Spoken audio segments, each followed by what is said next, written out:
good mix of industry and international and local speakers. I think it's important to get across the local data, that the likes of what Neil Wong from the National Transport Commission put up, but also to get the sort of industry perspective on that, but also an international perspective like Dr. Manafakar has brought.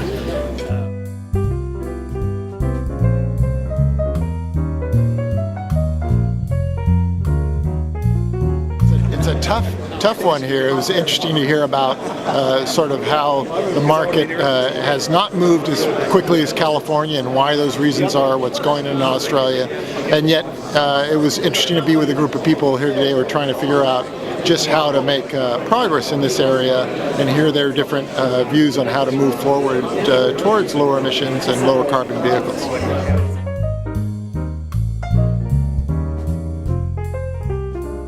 Sydney's a leader in the space, and it's really good to have somebody that's willing to do something and test the market and show others what can be done.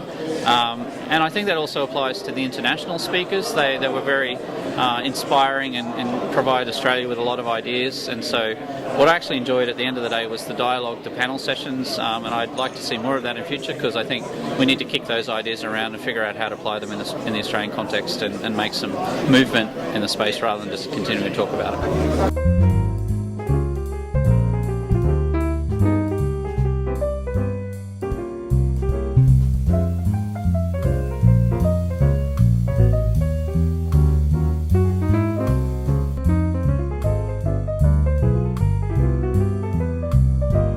I was particularly impressed by the diversity of some of the speakers. It covered such a broad range of topics in the sustainable fleet sphere. Probably most impressed with Andy Eastlake's presentation.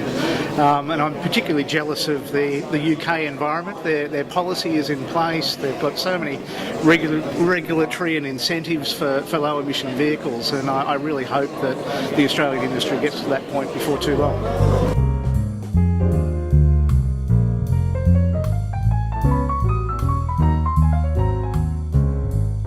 The great opportunity of these conferences is to sort of bring together people at the policy and the technology level together, and that way we kind of understand the big picture while we're working at the technology level, and those guys can understand obviously what's emerging and what's going to happen, and therefore factor that into their sort of policy development. So that's an obvious and big advantage of getting conferences like these together.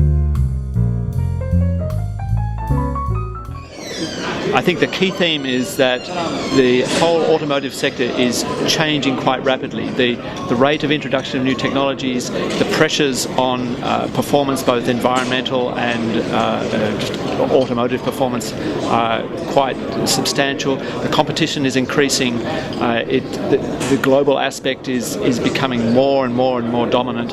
So everybody is sort of focused on, okay, how in this hugely interconnected and much more dynamic environment, how does everybody find a place for themselves? How do they compete?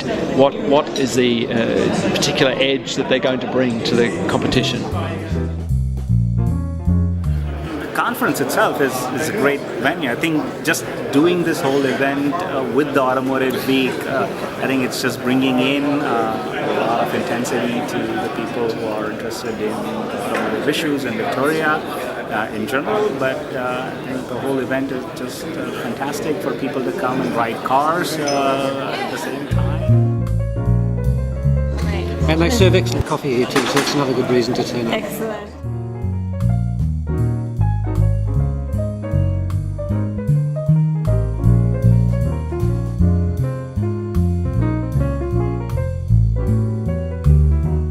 So we're here at the RACV Drive Day at the Cars of Tomorrow conference with Mark from Mercots. How's it going, Mark? Good, very well today. Great. A lot of interest. Yeah, can you give us some feedback on what people have said about their cars? I think they've been surprised at how well they travel, how comfortable they are, obviously how quiet they are. There's been a lot of interest in the BMW because it's a beautiful looking car. And people don't expect to, see a hybrid or an electric car that's BMW, so that's been of great interest. And the other thing has been the Nissan Leaf. Yeah? A lot of people have been interested in that.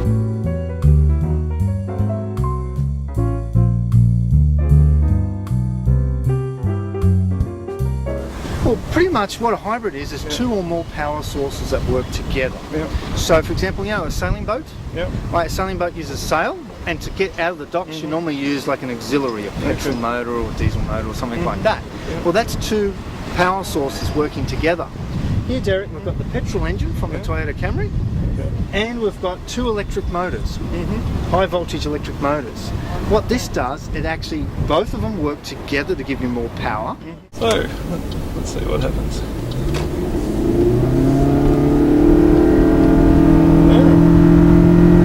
Gets up and goes.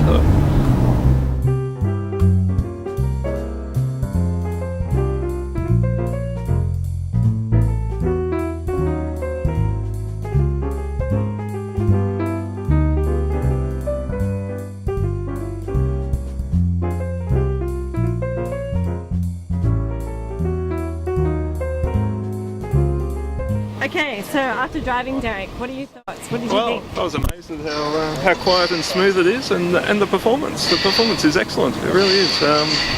Great. It's great, and Would thank you you buy very one? much. Yes. Okay.